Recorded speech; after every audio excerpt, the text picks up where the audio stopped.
তো ভিউয়ার্স, আপনারা দেখতে পাচ্ছেন আমাদের রাউটার সবার উপরে Realme 8 নামের একটা ফোন কানেক্টেড রয়েছে। আমরা যদি এই Realme 8 এর মধ্যে একটা ক্লিক দেই তাহলে নিচের দিকে লক্ষ্য করলে দেখবেন ব্লক নামের একটা অপশন রয়েছে। তো এটার মধ্যে ক্লিক দিলাম, জিনিসটা কিন্তু ব্লক হয়ে গেল। তো সেটাকে আপনি খুঁজে পাবেন কোথায়? সবার নিচে যদি লক্ষ্য করেন ব্লকড ক্লায়েন্টস, এটার মধ্যে দেখেন Realme 8 কিন্তু ব্লক লিস্টে চলে আসছে। তো আমরা এখন আমাদের রাউটারের পাসওয়ার্ডটা চেঞ্জ করব। যে রাউটারের যে নামটা রয়েছে এটার মধ্যে ক্লিক দিলাম, ক্লিক দেওয়ার সাথে সাথে দেখেন আমাদের রাউটারের সম্পূর্ণ কনফিগারেশন এখানে চলে আসছে। এখান থেকে সবার নিচে যদি লক্ষ্য করেন পাসওয়ার্ড নামের একটা অপশন দেখতে পারবেন। এই পাসওয়ার্ড অপশনে এগুলোকে যদি আমি এখন রিমুভ করে এখানে একটা আমার পছন্দ অনুযায়ী পাসওয়ার্ড দিয়ে দিই এবং এখানে সবার উপর যদি লক্ষ্য করেন সেভ নামের একটা অপশন রয়েছে, এই সেভ অপশনে একটা ক্লিক দিই তাহলে কিন্তু পাসওয়ার্ডটা চেঞ্জ হয়ে যাবে।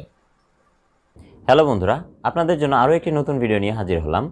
আপনারা যারা TP-Link ওয়াইফাই রাউটার ইউজ করে থাকেন তাদের জন্য এই ভিডিওটি অনেক কাজে আসবে। এই ভিডিওতে আমরা দেখাবো ওয়াইফাইয়ের যে আননোন ইউজার রয়েছে তাদেরকে কিভাবে ব্লক করতে হয়, কিভাবে 1 সেকেন্ডের মধ্যে আপনার ওয়াইফাইয়ের পাসওয়ার্ডটিকে চেঞ্জ করতে হয়। এই প্রসেসটিকে করার জন্য আমরা TP-Link-এর Tether অ্যাপটিকে ব্যবহার করব। সেই Tether অ্যাপে লগ ইন করার মাধ্যমে আপনি কিন্তু মাত্র 1 সেকেন্ডের মধ্যে আপনার যে কোনো ওয়াইফাইয়ের আননোন ইউজারকে ব্লক করে ফেলতে পারবেন এবং আপনার ওয়াইফাইয়ের পাসওয়ার্ডকেও নিমেষের মধ্যেই চেঞ্জ করে ফেলতে পারবেন। তো সম্পূর্ণ ভিডিও জুড়ে আমি থাকবো ইসরাফিল আপনাদের সাথে। আপনারা দেখছেন ডিজিটাল লার্নিং। তো ভিউয়ার্স, কাজটিকে করার জন্য আপনাকে সর্বপ্রথম TP-Link-এর যে Tether অ্যাপটি রয়েছে সেটিকে ডাউনলোড করে নিতে হবে। তো আমরা চলে যাচ্ছি গুগল প্লে স্টোরে। গুগল প্লে স্টোরে যাওয়ার পর আপনি সার্চ বক্সে লিখবেন Tether, TETHER, এটা লিখে আপনারা জাস্ট সার্চ করবেন। সার্চ করার পর TP-Link Tether নামে একটা অ্যাপ আপনাদের সামনে চলে আসবে। এটিকে জাস্ট ইনস্টল করে নেবেন। আমাদের যেহেতু ইনস্টল করা রয়েছে আমরা জাস্ট ওপেন করার পর আপনাদের সামনে এরকম একটি ইন্টারফেস চলে আসবে। এখানে দেখেন ওয়েলকাম টু Tether।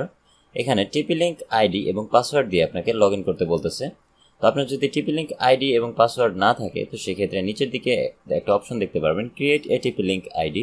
এখান থেকে একটা TP-Link আইডি ক্রিয়েট করে নেবেন। তারপরেও যদি না পারেন যে কিভাবে TP-Link আইডি ক্রিয়েট করতে হয় তো সেই ক্ষেত্রে এই ভিডিও ডেসক্রিপশনে একটি লিঙ্ক দেওয়া থাকবে, সেখান থেকে আপনি একটি ভিডিও পেয়ে যাবেন। সেখানে দেখে নেবেন যে কিভাবে TP-Link আইডি খুলতে হয়, Tether অ্যাপে লগ ইন করতে হয়, যাবতীয় A to Z দেখানোর চেষ্টা করেছি।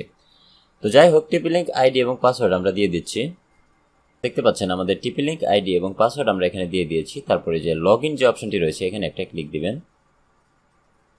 ক্লিক দেওয়ার পর এখানে আপনার রাউটারটি দেখতে পাবেন। আমার রাউটারটি হচ্ছে RC54 রাউটার। তো রাউটারের মধ্যে একটা ক্লিক দিবেন।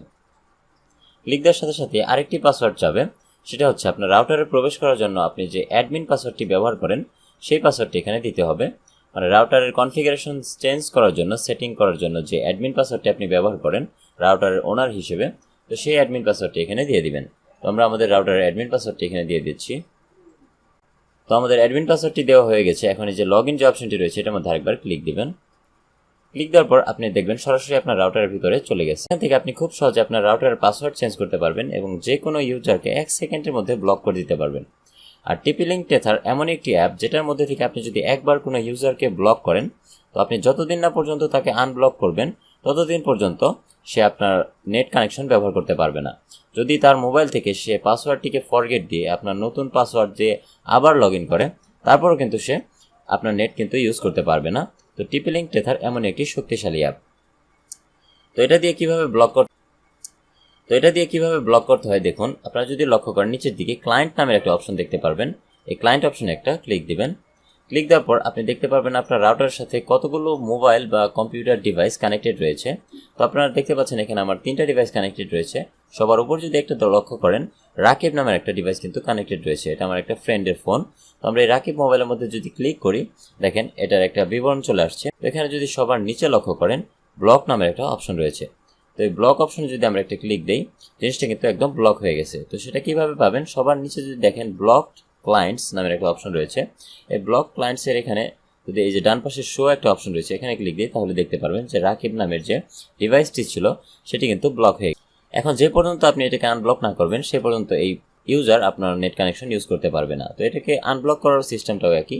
এই মোবাইলটার মধ্যে ক্লিক দিবেন, তারপর দেখেন নিচের দিকে আনব্লকের একটা অপশন রয়েছে, এখানে আনব্লকে ক্লিক দিবেন, দেখেন আনব্লক হয়ে গেছে। তো এটা ছিল আপনার কিভাবে ব্লক করতে হয়। তারপর আপনি চাইলে খুব সহজে আপনার রাউটারের পাসওয়ার্ডটিকে কিন্তু 1 সেকেন্ডের মধ্যে চেঞ্জ করতে পারবেন।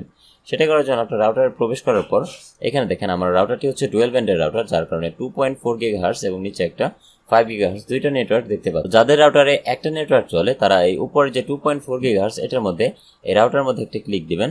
দেওয়ার পর দেখেন রাউটারের সম্পূর্ণ কনফিগারেশনে দেখতে পাচ্ছেন রাউটার নেম, রাউটারের পাসওয়ার্ড সবকিছু এখানে দেখতে পাচ্ছেন। তো এখান থেকে আপনি চাইলে আপনার রাউটারের নামটা চেঞ্জ করতে পারেন। এবং নিচের দিকে যে পাসওয়ার্ডের যে অপশনটি রয়েছে এখানে দেখেন, আমি যদি সবগুলোকে রিমুভ করে দিয়ে একটা র্যান্ডম পাসওয়ার্ড এখানে দিয়ে দিই, তার উপরে লক্ষ্য করলে দেখবেন একটা সেভ নামের একটা অপশন রয়েছে। এই সেভ অপশনে যদি একটা ক্লিক দিয়ে দেই তাহলে অটোমেটিক্যালি আমার রাউটারের পাসওয়ার্ডটা কিন্তু চেঞ্জ হয়ে যাবে 1 সেকেন্ডের ভিতরে। তো এইভাবে আপনার রাউটারে আপনি পাসওয়ার্ডটা চেঞ্জ করতে পারবেন। তো ভিউয়ার্স, এই ছিল ভিডিও। যদি ভিডিওটি ভালো লাগে তাহলে অবশ্যই একটি সাবস্ক্রাইব করবেন এবং আমাদের ফেসবুক পেজে একটা ফলো দিয়ে রাখবেন, যাতে করে পরবর্তী ভিডিওর আপডেট নোটিফিকেশনগুলো আপনাদের মোবাইলে সবার আগে পৌঁছে যায়। নতুন কোনো ভিডিও পাওয়ার আগ পর্যন্ত ভালো থাকুন, সুস্থ থাকুন। আল্লাহ হাফেজ।